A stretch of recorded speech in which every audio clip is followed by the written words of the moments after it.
Hi friends, welcome to my channel. ఈ వీడియోలో దోసకాయ పచ్చడి తయారీ విధానం చూద్దాం. ఈ పచ్చడి తయారీ కోసం మనకు కావాల్సినవి చిన్న దోసకాయలు 2, పెద్దదైతే 1 సరిపోతుంది, 4 టొమాటోలు, 5 వంకాయలు, కొంచెం కరివేపాకు, 4-5 పచ్చిమిరపకాయలు, అలాగే ఎండుమిరపకాయలు 15 నుంచి 20. మీరు కారం తినేదాన్ని బట్టి ఎక్కువ తక్కువ వేసుకోవచ్చు. అలాగే 1/2 స్పూన్ మెంతులు, సగం స్పూన్ ఆవాలు, కొద్దిగా కొత్తిమీర, కొద్దిగా ఇంగువ, చిన్న నిమ్మకాయ సైజ్ అంతా చింతపండు. ఎలా తయారు చేసుకోవాలో చూద్దాము. ముందుగా చింతపండులో కొన్ని నీళ్లు వేసుకొని 10 నిమిషాలు నానబెట్టుకోవాలి. ఒక ప్యాన్ పెట్టుకొని కొద్దిగా ఆయిల్ వేసుకోవాలి.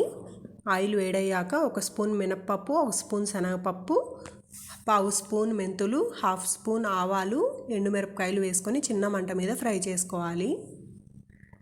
ఇవి దాదాపు ఫ్రై అయిపోయిన తర్వాత కొంచెం ఇంగువ వేసుకొని ఒకసారి కలుపుకొని స్టవ్ ఆఫ్ చేసుకొని చల్లార్చుకోవాలి.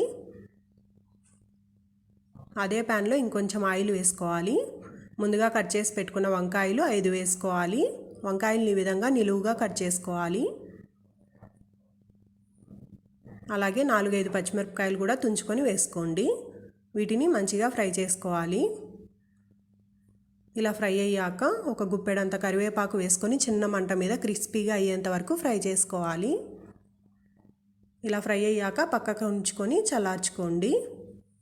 అదే ప్యాన్లో అవసరమైతే కొంచెం ఆయిల్ వేసుకొని 4 టొమాటోలు కట్ చేసుకొని వేసుకోవాలి. ఉప్పు, పసుపు వేసుకొని టొమాటోలు మెత్తగా అయ్యేంత వరకు ఫ్రై చేసుకోవాలి. టొమాటోలు ఇలా మెత్తబడ్డాక స్టవ్ ఆఫ్ చేసుకొని చల్లార్చుకోవాలి.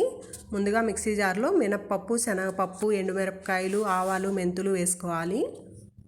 అలాగే ముందుగా నానబెట్టుకున్న చింతపండు, కొద్దిగా ఉప్పు వేసుకొని గ్రైండ్ చేసుకోవాలి. ఇలా గ్రైండ్ చేసుకున్నాక ముందుగా ఫ్రై చేసుకున్న వంకాయలు అలాగే టొమాటోలు వేసుకోవాలి. వీటిని మరీ ఎక్కువ మెత్తగా గ్రైండ్ చేసుకోకుండా కొంచెం బరకగా గ్రైండ్ చేసుకోండి.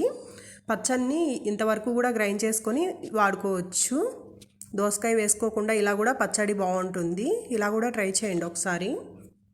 ఇలా గ్రైండ్ చేసుకున్న తర్వాత కొద్దిగా కొత్తిమీర, అలాగే 2 దోసకాయలు పైన చెక్కు తీసుకొని ఇలా ముక్కలుగా కట్ చేసుకొని వేసుకోవాలి. దోసకాయ ముక్కలు ఎక్కువ మెత్తగా గ్రైండ్ అవ్వకూడదు.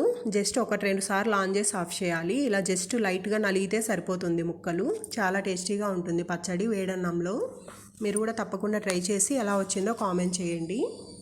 Thanks for watching. మీకు ఈ వీడియో నచ్చితే లైక్ చేయండి, షేర్ చేయండి, సబ్స్క్రైబ్ చేయండి.